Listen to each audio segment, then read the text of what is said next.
let me introduce our speaker, our lovely lady over there in the pink. Our program today is a conversation with Mrs. Rachael Burnett. That's the topic of our conversation, and it will be hosted, of course, by Mrs. Burnett, sitting here talking to us in a question-answer style format. And Danny, I understand that you have volunteered to be our moderator, facilitator. I will volunteer. You were That was volunteered. Robert's job, and I'll be glad to. You were volunteered for that. Having been a lifelong county resident, Miss Rachael graduated from Body Tot High School and is a proud member of the Body Tot Bells, who is Body Tot High graduates occasionally meet for lunch to celebrate their shared memories. For many years, she served on the county's historical committee, was a treasurer and member of the Friends of Gloucester County's Museum, and headed the Gloucester County Fair for 40 years. Miss Rachael lives adjacent to the Booker Farm near Woods Crossroad, and her daughter Karen operates the Farmer's Daughter up there near Adna on Route 17. She comes uniquely qualified to share with us all these experiences she's had through the years. She's seen all of this stuff that has developed in the county and has been working with a variety of the county's historical committees. So she's the lady that's been there and done that. And so we welcome Miss Rachael. If you will sit here, we'll get the microphone for you. I mean, it's all on. Well, I'll project. You can hold that. I'll just try to project. I used to start a lot of people. So, well, Ms. Burnett, we're pleased that she would come in and question-wise. She goes back, she's the granddaughter of Miles Henry Booker, and her daddy was Eugene Booker. She lives on property belonging to the Masons. I mean, Philip Mason, you go around through that family. Last Philip Mason was a brigadier general in the United States Army, Major General. Something really. Udell's brother, you know his brother. He was a general, so. In fact, there's a cemetery there that probably holds some of her relatives, but do, because her grandmother was a Mason, which she was the daughter of Philip and Amanda Bland's Masons, and she tied into Bland. So, question-wise, and I don't know whether to start asking questions. I'd look at her. You know, she went to Body Tot High School. What years were you? I graduated in 49. 49. We just had 11 years back then. So I graduated in 1949. Body Tot High School. Yes. Who were the teachers you remembered that? Oh, goodness. Your mother. Yeah. His mother taught English. And I'll have to say I learned more English under her than any of the other English teachers I had. But I did. And Miss Triggle, Mrs. Page taught history, and Miss Anderton was a math teacher and one of the best. So there were a lot of good teachers that came along in that time. I remember her sharing about teaching about that. Of course, she always blamed, she was a librarian at Gloucester High School after that and retired. Her eyesight went. She blamed that on grading papers for y'all, lab and oil lab in Hickory Hill, because they didn't have electricity there until 1948. And she'd smoke up the shade, she said, at nighttime trying to grade papers. So y'all just ask Bill. Rachael, where were you born and raised? What part of the county? I was born and raised next door to where I live now. It's the home place is behind the Farmer's Daughter produce stand. Not in that house, but in that location. So I've been there within a mile of my home place all of my life, so I didn't venture far. Does that mean there was another house beside the house that is there now? Yes, there was an old colonial house there, and it had no conveniences, so in in the 40s, we decided to build another house. So the old one was moved to the side, and because we had a boot cellar, and so that we wanted to build in the same spot, same location. So the old house was moved to the side, and the new house built in the same site, which is the one that's standing now. And my daughter and her husband live in that house. And I'll have to mention I have 2 children, and my son is here today. He came down from Petersburg to be here. I appreciate that, and appreciate all of you being here to hear my story.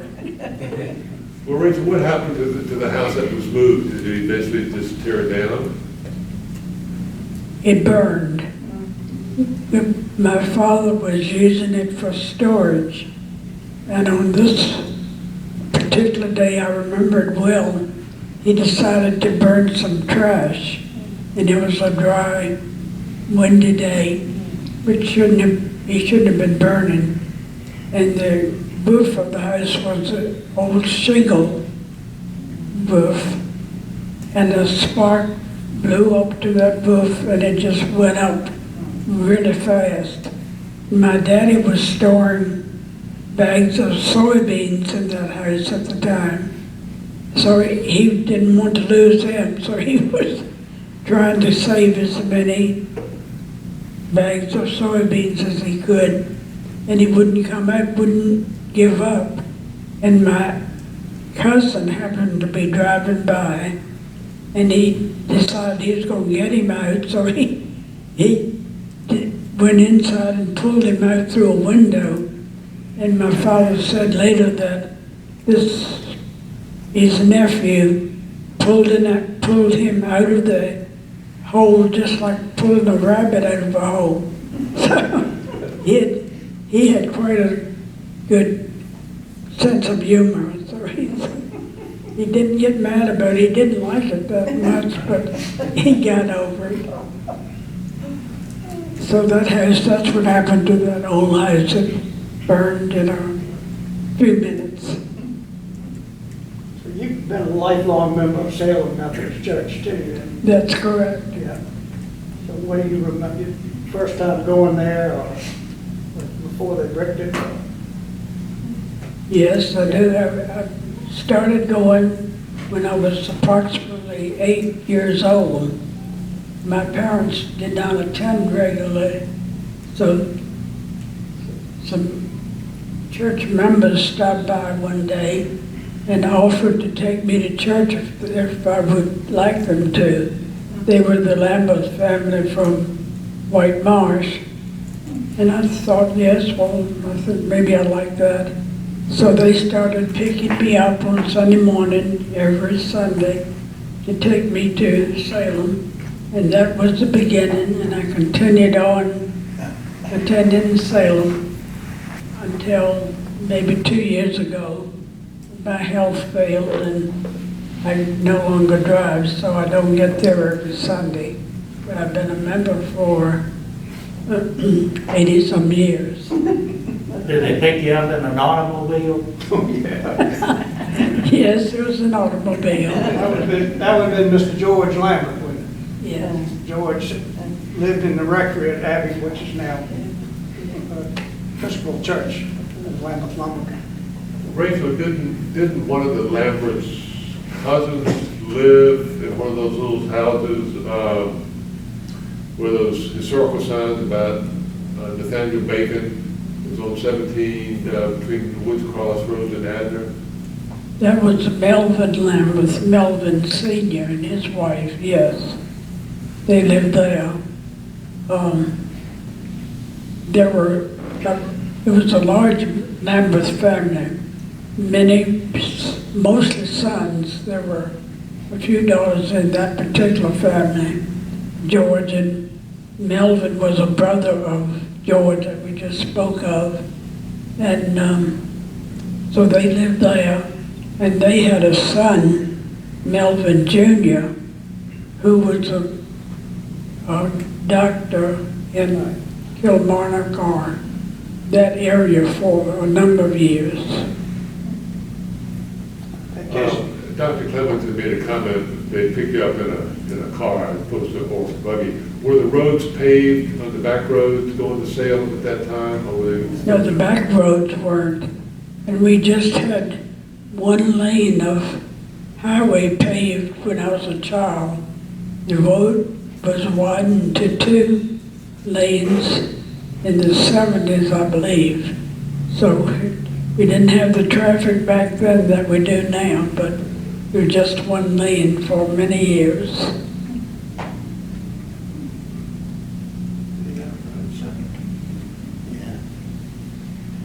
Are you the farmer's daughter? Yes and no, I guess I'm the farmer's. Is your daughter the farmer's daughter?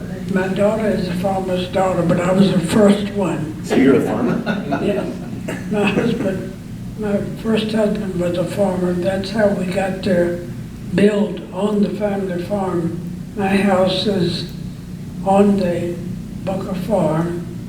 And when my first husband and I married, he decided he was going to farm with my father. So we built a little house on the farm, and that's where I live now.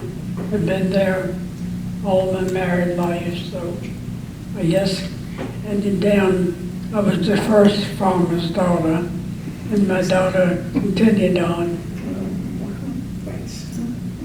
Well, Rachel, the house you live in, it's not like a little community. There's 4 or 5 other houses close to you. Are they family members? No. Horse. I think they were horses. What's that? I think they were horses. That's correct. They were a Horsley family. And the house they're living in, interesting enough, was once located at Woods Crossroads. At some point in time, I don't know whether it was when the road was widened, perhaps so, that house was sold and it was moved down the highway to the location it's in now. And a Horsley family, Wilma Horsley and his family, and they had 7 children, were located there. They lived there. And through the years, those children have built houses all around the original one. So that's the location that you see next door to mine. And they were Horsley family. There was a lodge behind your daddy's place back in there. Yeah, there were several different lines of Horsleys. I'm sure they were all related, but They were, yeah. there were a lot of Horsleys on what is now Woods Cross Road, and lined all the way down. I guess there were 3 or 4 different families of Horsley on that road. I have interest. My uncle, Johnny Crump, the family story is that he worked for your father, and in order to survive, I know he came as a young man. He came down to my grandmother who was widowed, and was able to manage the property there at Roman's store. And later I know he and his wife worked for the Whitewash ice cream deal, whatever it was, nearby. But then as one of those farmers that perpetual lived by a little few acres of corn and some animals. And but one of his sources was to work for your father. And I was just wondering if you remember any good stories about him. I know you were close to his son Junior Crump. And we've talked about that. Who recently died Yes, right. at 95. Very successful in South Carolina. Yeah. He served in the Navy and then relocated to South Carolina. I can't remember any specific stories about Johnny Crump. I do know that we were friends of the family and that Johnny was a hard worker. He really did not shy away from any hard work. And he farmed and he did other things such as working in the woods. He hauled lumber and slabs. If you know what about slabs, that was the Use that for cooking. cooking. Many things, yes. But he hauled different things and he worked for other farmers also. So he was a hard worker, but I don't remember any specific stories. He could go right through the woods from where you were. That's right. And often my mother and I was an only child. So whenever we went anywhere, my mother didn't drive. And there was an original path. We always called it as a child the racetrack. And we walked through that road to visit the neighbors who were the Horslers and the Crumps, and mainly those two families lived there. There were several of them. But we'd walk through there, and then when it was huckleberry time, we went through that road to pick huckleberries, and you did whatever you could. My mother always had a large garden, which I had to help with that. As an only child, I had to help on the farm, both my mother and father, whatever was needed, I was expected to help. Rachel, you mentioned walking through the woods. Near where you live is the Petsworth Elementary School. And across from the Petsworth Elementary School was the ruins of the old Petsworth Episcopal Church. Yes. Were there any gravestones? Was that a clearing at the time, or was it wooded? Did you even know that there was a church ruins in there? I've heard about this church all my life, and the story that I've heard about the gravestones was that they were moved to where church. We can't verify that, but that's what I've heard. They were. Okay, and he says yes. And I don't know how many there were, but supposedly this was the finest of the three, well, not counting Kingston Parish, that was part of Gloucester at one time, but there were three Episcopal churches in Gloucester, and supposedly this one was the finest of the three, the other being Ware and Abingdon. But it was demolished, and I'm not sure how. Not in my time. I never knew it to be there. Somebody tore it down, and we hadn't figured out who, in the 1840s, and sold the bricks that it took to help build the Hygeia Hotel in Hampton. It had the first pipe organ in the colony. 1729. The vestry minutes exist, you can order them. They brought a pipe organ from England, built a gallery in the West End, and gilded it in gold, and asked the House of Burgesses for permission to hire the organist, assess a poll tax to pay the organist, Mr. Collins. So yes, it was a fine church. It ended, the vestry minutes ended in 1796, and the church sat empty, and the Methodists didn't take it over, the Baptists, so it's gone. But I blame the Methodists. The Selby's Meeting House in 1830 had like 270 members. So I think the camp meetings they've converted. I guess Petsworth, they were Anglican, they were part of the enemy in the Revolution. But Bacon's Rebellion is what I think did in Petsworth. That'd be my theory. I know that my Rhone line, their farms were burned and everything, according to the Gloucester history book. And so it made a big difference in Petsworth Parish with the Bacon. Next to Petsworth Elementary School, the house there was the Meldicott home. Were the Stubbs still there when you were young? Yes, the family of Stubbs was still there, and it changed hands many times. Sometimes. That is quite old, the son of the house is quite old. But I didn't know that it was a Medlicott home place. I knew that the Medlicotts were neighbors of the Mason family, but I didn't know that. Well, see, Mr. Stubbs, James, the lawyer, married Medlicott daughter, and that's how it came. So, when did you, you were so involved with the historical committee in Gloucester, when did you start going down that road and getting involved with the historical committee and the museum? Well, my first involvement in civic activities was with the PTA. I loved to work with the PTA, and I can remember when my son was born, I could hardly wait for him to reach school age so I could attend the PTA meetings.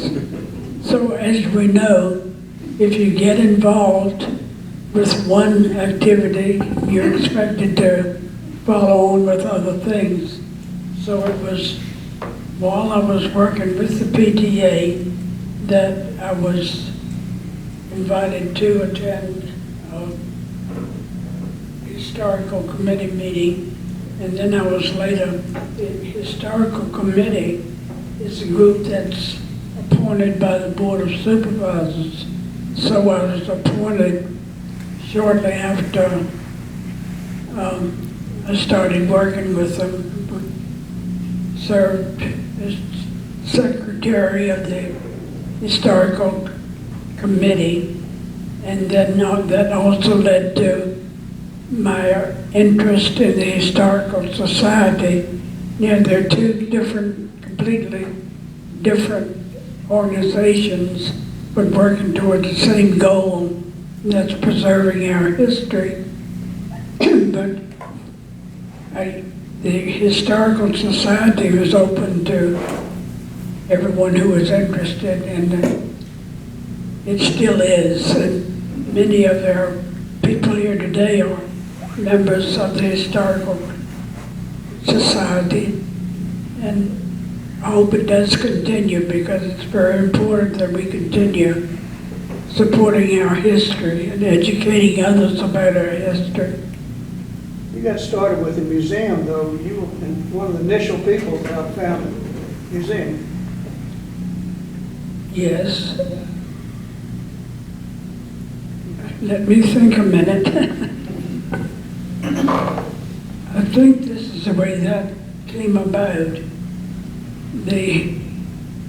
What we call the Vone building was being vacated. The persons working in the Vone building, which was the Commissioner of Revenue, I think, or the Treasurer, one of them, was moving out.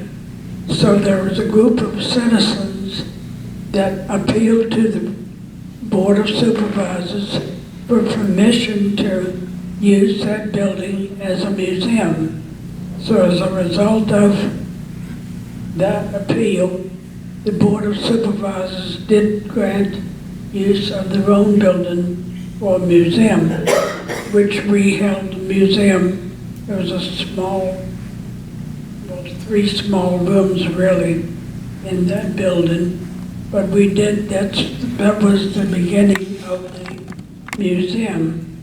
And when the Bodytime building became vacant, we were given permission to move the museum operation over to the Bodytime building. And so that's how it evolved, and we've got the museum where it is now, and it's doing very well. And I hope you've all visited the museum and enjoyed all the exhibits, because there are many. Rachel, when you became a member of the Gloucester Historical Committee, the governing Board of Supervisors appointed, who were the other members? Do you remember at the time? I think it was Ben Board one night? He came on board about 2 5 years after I did. Well, there was Ray Page, Clemmy Bowman, I don't know whether you remember her, but it's interesting that she wrote a book on Gloucester history, which is, I don't know why that wasn't published more than it was, but there's just one printing of it, I understand. Margaret Lambert, Was David Burke, one? David Burt. Really can't remember. Some things I can't remember, and others You I remember can't the forget. people, but you don't remember the names. Yes, I guess Like so. me. Would there be pictures in the newspaper? Pardon? Would there be pictures in the newspaper of you, Of this, of what you're talking The about? historical committee, yeah. But they'd be recorded in the minutes, huh? I mean, Bob Plummer, I'm trying to remember all the people. Of course, I don't know when Ann Dial or Betty Jean were. they didn't come on board at the very beginning. I can't remember that. Betty's on. Betty's on, yes. When the bicentennial came along, y'all did a lot of work in 1976 to 76. Right. Well, I was very active in that committee. We had a year, full week of activities with a pageant that held each night at what was the intermediate school. The high school had been built, but at the intermediate school, the pageant was held and other activities were held during the week of August. I think it was in August that event was held. And so as a result of that, it comes back to me now, as a result of my participation in that committee, that's when I was invited to join the historical committee by the members of the Board of Supervisors.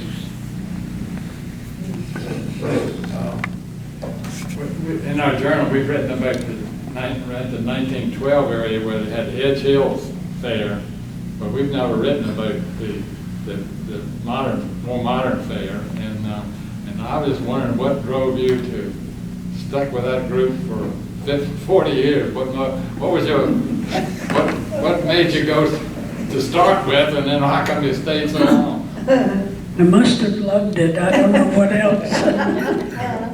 I did enjoy working with the fair, and the way that came about, at one time there was, T.C. Walker was an all-black school for a number of years, and that group held what they called the agricultural fair. Well, that was faltered in 1969 and 70, and in addition to the 1912 fair that Gloucester had held, the Ruddock family, who lived in Whitehall, had sponsored another fair that lasted 4 or 5 years that was held at the intermediate school, and that had died out. So Freedom Good, who was extension agent, thought it'd be good if we joined forces and had one fair for the county. So he invited participants from the Gloucester Agricultural Fair and other members of the community who might be interested in a new fair group to attend the meeting to consider this. And I was one who attended that meeting, and many other participants from both the agricultural fair and there was no Gloucester County Fair at that time. But this was in June of 1970. So an organizational meeting was held that night, and from then on, our first fair was held at T.C. Walker School, And Louise Bond was the first president. She served for maybe 2 years.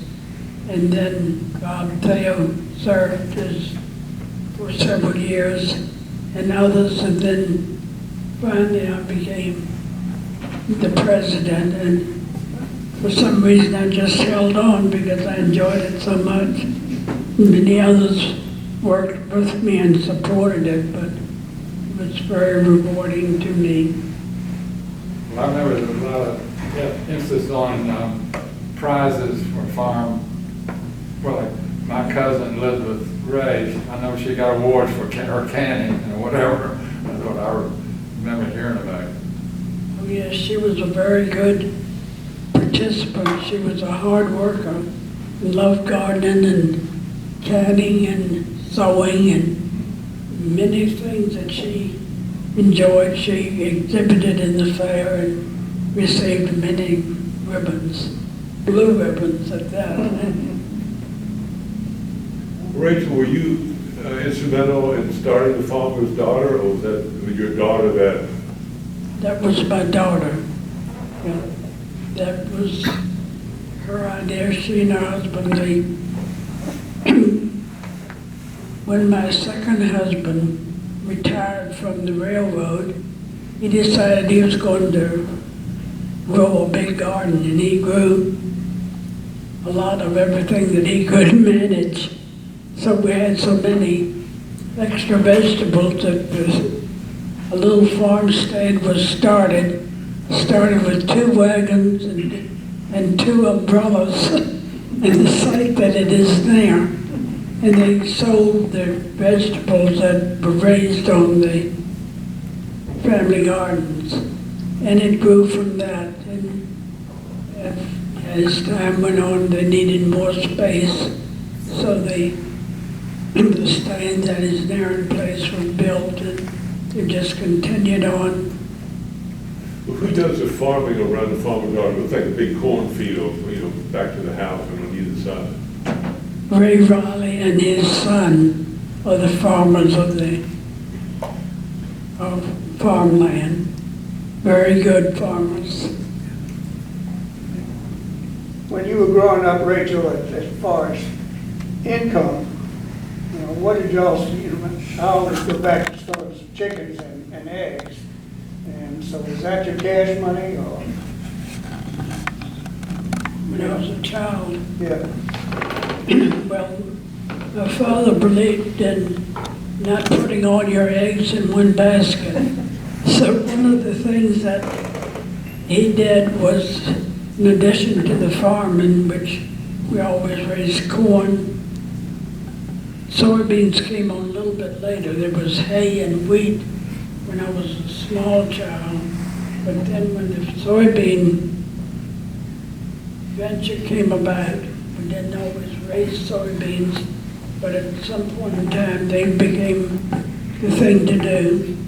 And also my father raised laying hens to sell the eggs. He had kept about 800 or 900 laying hens going all the time, which meant that those eggs had to be gathered, which he did. He gathered the eggs twice a week, twice a day, and brought them to the house and put them in the boot cellar.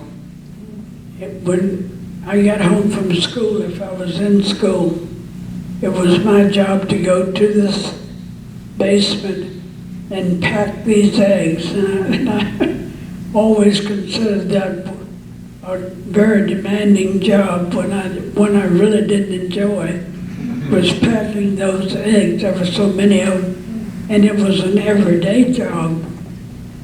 Hens lay every day, so they have to be packed every day.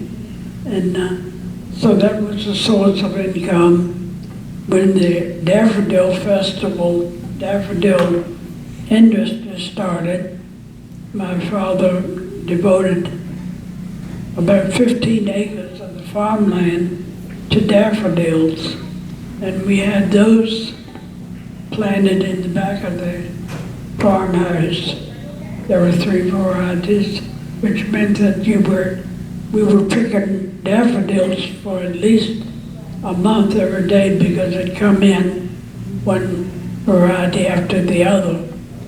The daffodils had to be picked, and we had ladies from the community would come in and help pick daffodils.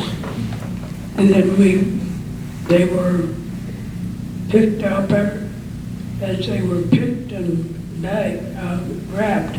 They were laid on the ground.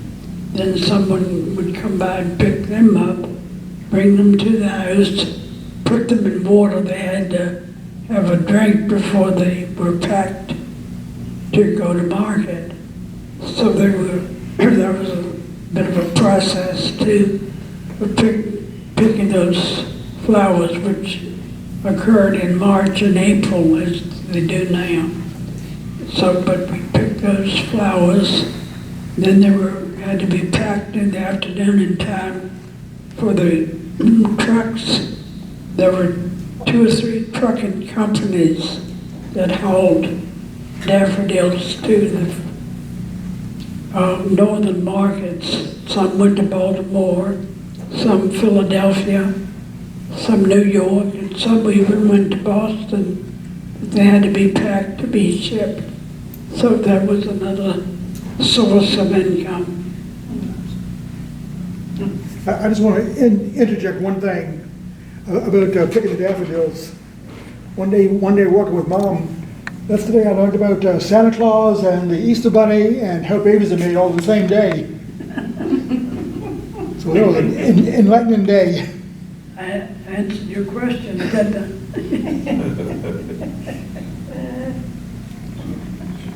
Rachel, what was your mother's maiden name and where did she grow up?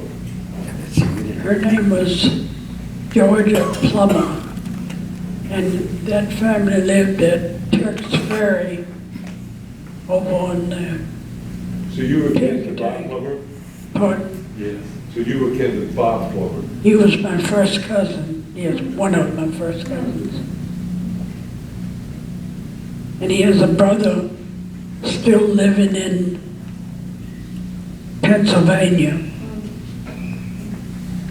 But Bob was an interesting person in that he worked for the government, and he was an auditor and active in his job for many years, traveled, he lived in Japan for a while, but when he retired, he thought that he wanted to come back to Gloucester, which was the home of his roots, his family. His father naturally was born in Turk's Ferry. He was killed as a young man. Bob and his brother, Don, were like 4 and 5 when their father was killed. So he was raised by his mother. And he has a sister who was not born when their father died. So it was difficult family, difficult situation for him. But when he retired, he moved to Gloucester, bought a house, and became active in the historical societies of the committee.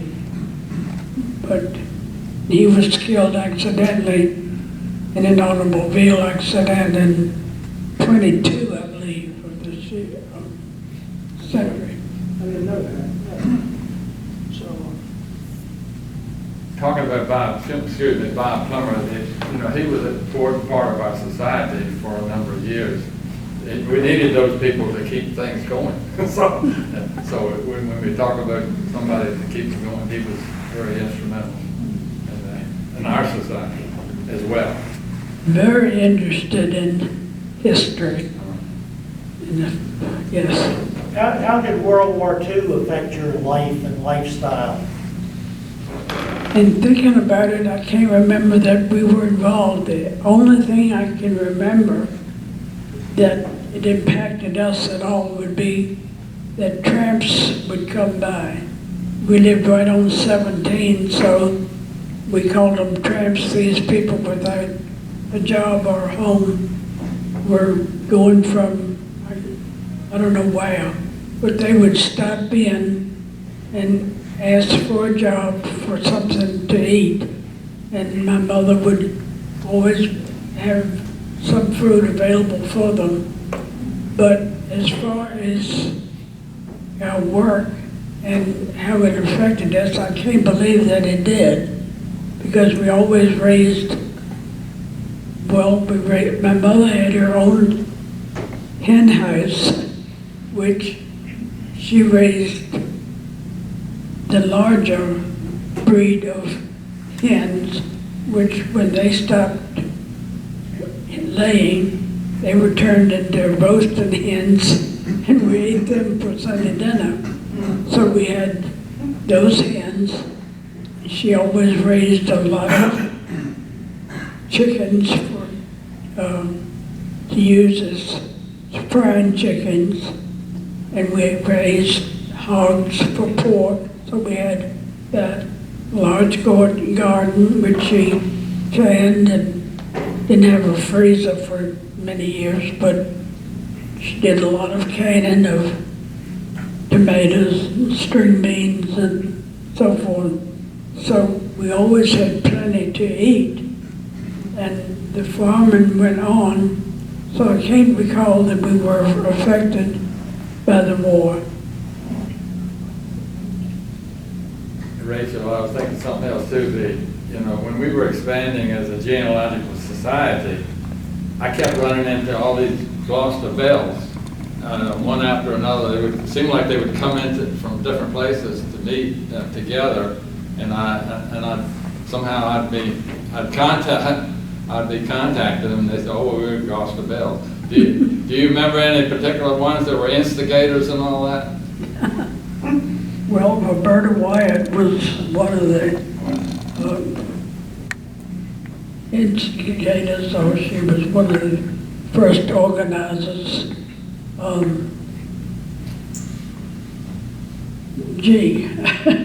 As many as there have been, and I was not in the first group that organized the Bodytown Bells, but I've stayed with that for a good while too.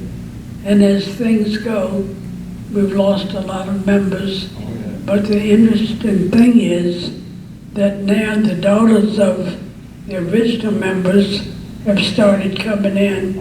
So it appears that the Bodytown Bells will continue for a while, because the younger generation That's what we need. is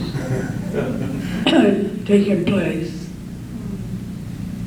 Betty Jean, I think she was it? Betty Jean. Betty Jean was, yes. A lot of touch base with her. Betty Jean was not the first director of the museum, but she was near the first, and she was really devoted to the museum. She gave her life and energies to making sure that the museum was run correctly. Who was the director before Betty Jean? Christine DeGroot was one. She was a member of the Historical Society. And then we advertised for people, and I can't remember their names, but there were two younger people who served for a short time. I think Betty Jean was either the third or the fourth director. And I didn't catch the name, the first one. Christine Dragoon. Okay, yeah, gotcha.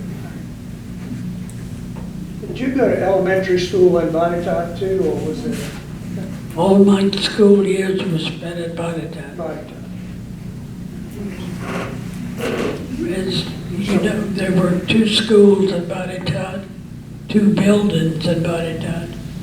And so I started in the two-story square-looking building, and went through the fourth grade, I think, fourth or fifth grade in that building, and then we moved over to the Kenny building and finished attending school there. The square building she's talking about was a 1908 first high school in a way, and then they built the Kenny building by 1920 or something. So, some of you went to school then, I guess. We had a building out back. There was a metal building, if I recall correctly, but it was called a gym.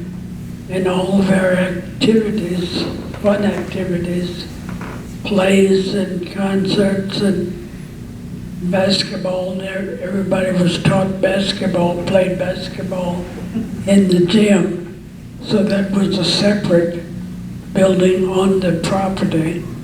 And I remember that fondly. We always looked forward to going to the gym for some activity other than schoolwork. I remember a story. I have a bare memory of that building, but I remember my mother went down there one night. They were doing something there. She came out and the car was gone. Billy Fields, then he had Warehouse Landing, and someone else had taken and hit her car. And Billy used to love to tell that story, but they pushed it around back or something. He was I remember playing in that building. You remember playing in the Yeah, building? in the gym, yeah, I know the gym. Had the softball down next door. And there was a two-story house near the log cabin, behind the log cabin, that they bought, the school board bought for a home economics lab or room, and sometime, I forget who the lady owned that, but that was the school board office when I started with the school board. Yeah, Mr. Forrest. But I received my home economics training in that building. Mrs. Rowe, Mary Rowe, was the teacher there for home economics, and we were taught sewing and cooking and regular, all the chores that were needed to keep in a house. We learned in that home economics building. Yes, I remember that well also. Rachel, on a different note, Danny and I walked that cemetery behind your house, or your daughter's house now. Who's buried there? I think the early Masons, my great-grandfather his name was Philip Fisher Mason, and we have no record of his burial any place but that, and I don't know that because it's not marked, but I know that they lived at the home place. I think they were the first ones to start there about the time before the Civil War, really. My grandfather was Miles Henry Booker, who served in the Civil War. And when he returned, he married one of the Mason girls, and they continued to live there. So the families that's buried in that cemetery would be Masons and maybe some Bookers. I don't know for sure. It's like many family graveyards, they use wooden headboards, and the depressions there, we marked maybe 40, 50 graves there, 40 some graves. But don't know who's there. Don't know who's there. I guess they didn't think, and they couldn't afford headstones either. So they just placed a wooden marker when the family died, and of course they soon deteriorate. So we just don't know for sure who's there. We know the families who live there, so we have to go on that.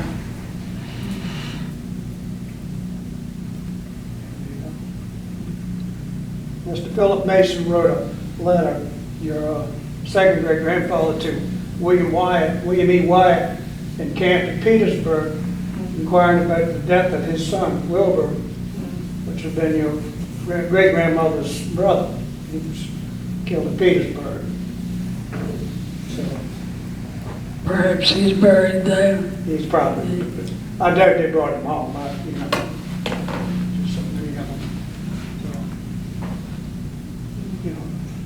I asked Rachel one time, looking at the 1937 aerial maps of Gloucester, there's a line on those photographs coming from up towards Woods Crossroads. Behind her house, back on the other side of that swamp, and it goes all the way to Gloucester Courthouse. And so what is that? And institutional knowledge, he told me that line went through there, and it was the original electric line that came into Gloucester County. And people lived out there was a house out there where your house is now, on that corner. Who lived in that was. Well, that building, as far as I can determine, was built by another Ms. Booker, Ms. Lethia Booker. She was the wife of Charlie Booker, who lived up on near Salem, Fletcher Road. He had a little store, but she was a millinery person, called it a millinery shop. It was a large store, too. I remember the store. It was a 2-story building, and she ran a millinery store there for a number of years. I don't know why she gave that up, but the next persons to live there were Warthens.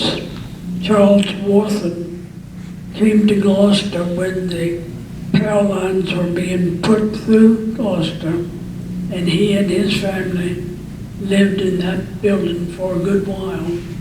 And they helped, well, the power line, the electric lines were, as Danny said, were placed behind my house. Why the lines didn't follow the road, I don't know. But they went behind my house and my family house at the time, through a pasture, through a little break of woods, and that allowed us to get power sooner than some others. This was in the 40s. I can't remember the exact year, but it happened in the 40s. And shortly after that, the same company, I can't remember the name of the company, but the same company built the telephone lines as the power line. So the telephone lines came through shortly after the power lines did, but we didn't get a phone for a number of years. Didn't need one, we thought. But we did get electricity, and I don't know whether any of you remember the Old Dominion barn dance in Richmond, but that was one of my favorite programs. We could get the Old Dominion barn dance. Sunshine Soup. Yes. So that was a new experience for us. Did you listen to the radio before electricity? You know, it was a battery operated radio. Yeah, it was, but I don't think, well, we may have had a battery operated. I know my father was interested in the news at night, and Gabriel Heder. You remember that name? Gabriel Heder was the commentator. So we had to listen to Gabriel Heder every night with his news of the day. That hits on because, yes, it was 1945, August. Mr. Hubert Ferry, Ms. Ada's husband, he was out there digging a water line to her chicken house. And he didn't come in to listen. He always came in at 6 o'clock to listen. This is the story that I was heard from City Ferry. He always came in to listen to Gabriel Heder on the radio. And he didn't come in that night. So Dad's sister Marion Barnhart later. Marion went out to look for him. He wasn't with us anymore. He was sitting against a tree out there. The stump is still there. It had but Gabriel Heater was the name I heard, and you just confirmed that he was a newscaster. Excuse me, go ahead. That's okay. No, I was, we showed one of the interviews on local TV for Harry Morgan. And I've got 13 copies of those interviews that the local TV station did. And I believe I saw your name on a bunch of the credits.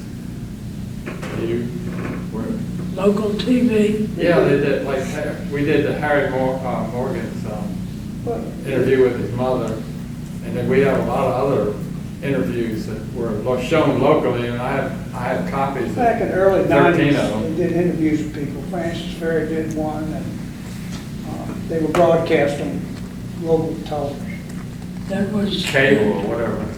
That was during the event that was held in 2001, 25 years after 76 celebration.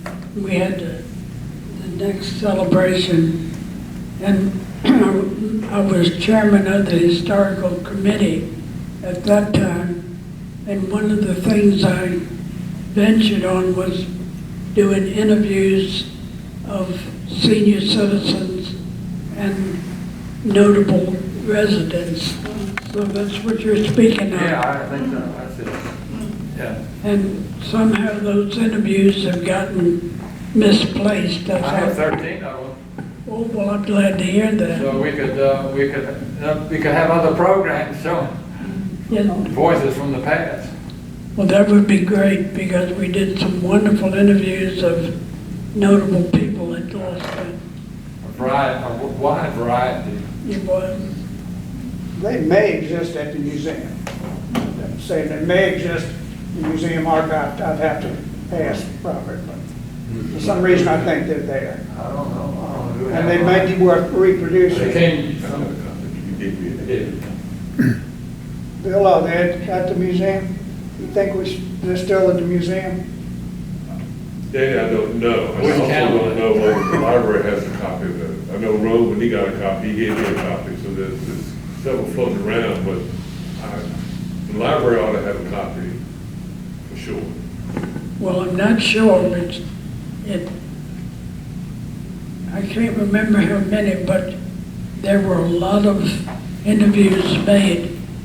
There was you probably remember, there was a local television station located on the Tab Estate down on Belroy Road. We went there and did the interviews, and they were supposed to be edited and saved for us, but somehow they got misplaced. I know there are some available, but I'm not sure where they all are. But I'm glad to hear that you have a good number of them. I was in a position to grab them and been able to get a recording of them. And like I said, Bill said I gave him copies, but I don't think anybody made any much effort to do it. It was difficult for them to pull it out of their whoever did it, their archives. But well, we had David Burke, and we had I don't know, John Kearns, Nicholson. Joe Nicholson. Yeah, right. And there were business people and historians and interested people. People that had major stores. Who was that? Some of the people that had major stores. Yes. I can't remember names, but it's in my computer. Anybody? Are there other questions? Earlier, when we were talking about Betty Jean Deal, I mean, in my experience, in my brain, I just spend so much on my computer. But when we would get into trying to talk about various people's role in history, I go to Betty Jean, and her computer was live. I mean, tell you, she didn't have a regular computer, but her brain, she could pull up And you give her a name, she could give their history. And so, He remembered a lot. yeah, a lot of stuff I don't want to tell now, but anyway. She had it all. Any other questions? I'm sitting here, I know she's got things we haven't asked yet, and I'm searching my mind.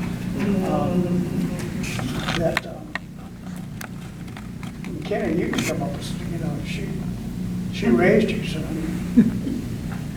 Well, we were talking last night about her with the chicken feed, and how she used to look forward to them bringing the bags of chicken feed to the farm. That story had to do with feed bags, as we called them.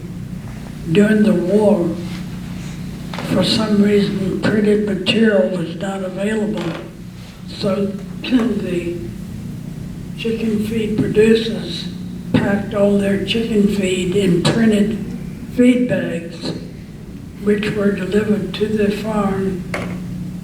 I don't remember whether it's every week or how often, but whenever they came, and they were lovely prints, I can remember beautiful prints.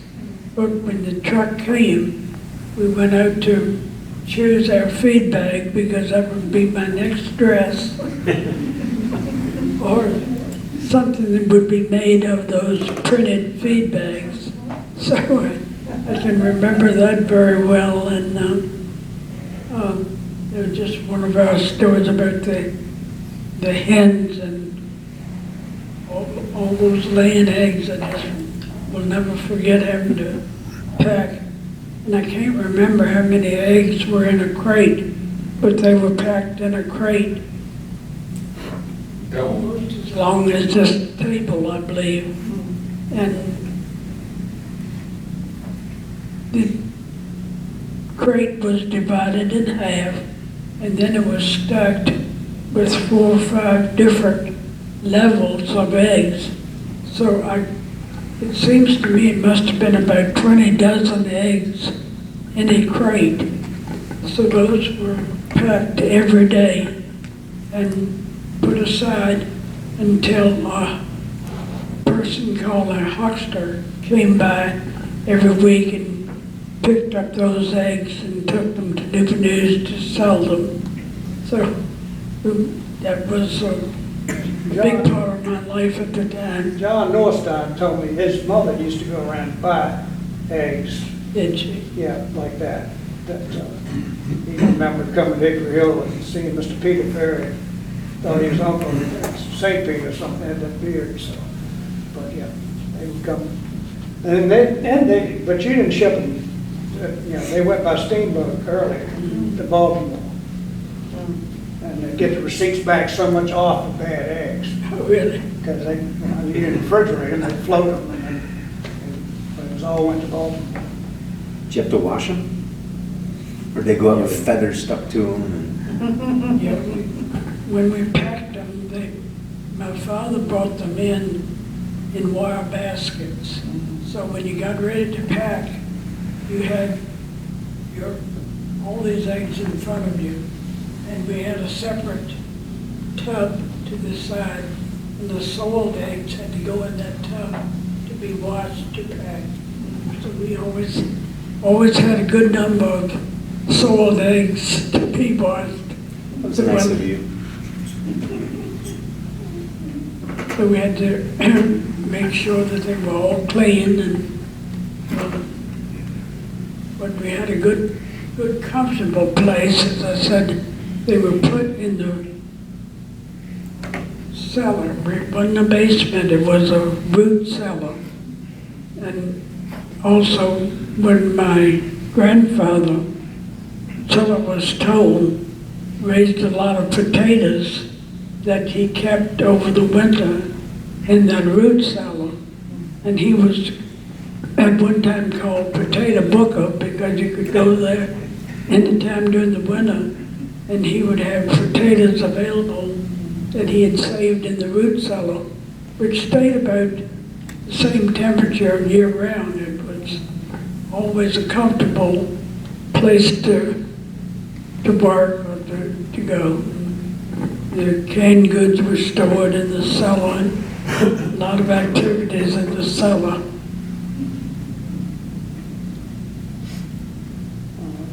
Any other questions? If not, I thank you, Rachel. I mean, just turn it back over to him. Wow. You're certainly welcome. Miss Rachel, thank you so very much for sharing. And all of these memories go back to things that I remember. All of these memories that you brought up go back. You were talking about the teachers, Mrs. Anderson. I had her for algebra. And going into the 8th grade at Gloucester High School with Mrs. Anderson as a teacher, and she was a little thin lady, but commanded respect. And so all of us kids, mouthy kids, would come in the classroom and everybody would be talking. She would take her pencil out of her pocket and do that. And the whole class quieted down. I mean, she didn't say, okay, you stop talking. She just tap, tap, tap, and everybody obeyed her. I don't know if she did that with you guys, but wow. That little bitty lady carried a lot of weight. Very true. She was one that, as you described, she demanded respect and attention, and she got it without any Fanfare. fanfare. You're exactly right. Wow. Yes. But thank you so very, Let me ask you very much. another question right now. I remember that my father had a teacher at Pine Road School on Rocker Island Yard, Mrs. Plummer. Does that ring a bell? She was my mother's sister. Okay.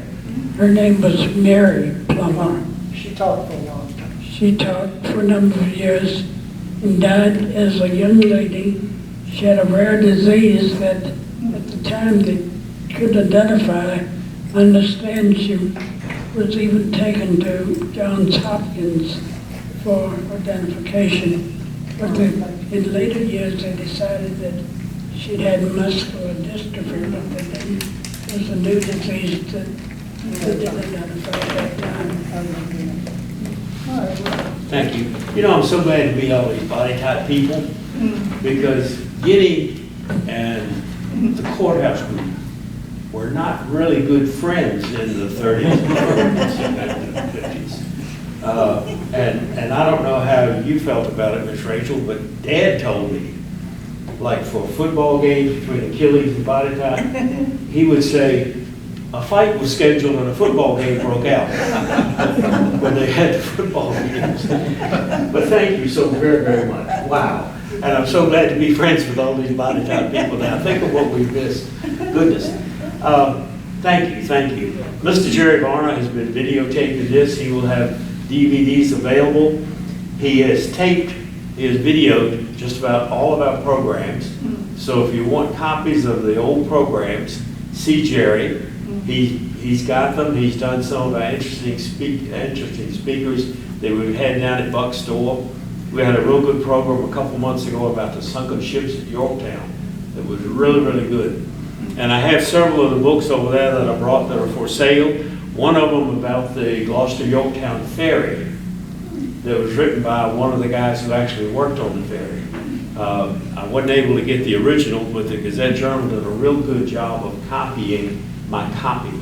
So it's a very good one. Jerry has a great book out that you need to get copies of with Guinea stories. Now I'm telling you all this Guinea stuff. Jerry's book on Guinea stories has about maybe 25 or so little stories in it.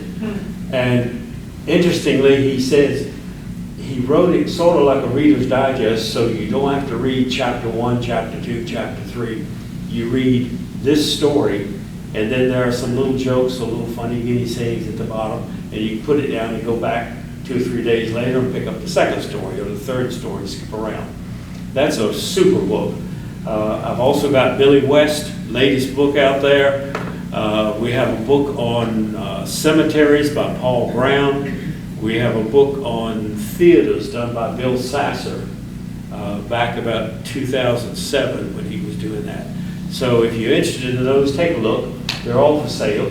And putting my Guinea Heritage Association hat on, let me invite you to the Guinea Jubilee coming up this weekend, Friday and Saturday.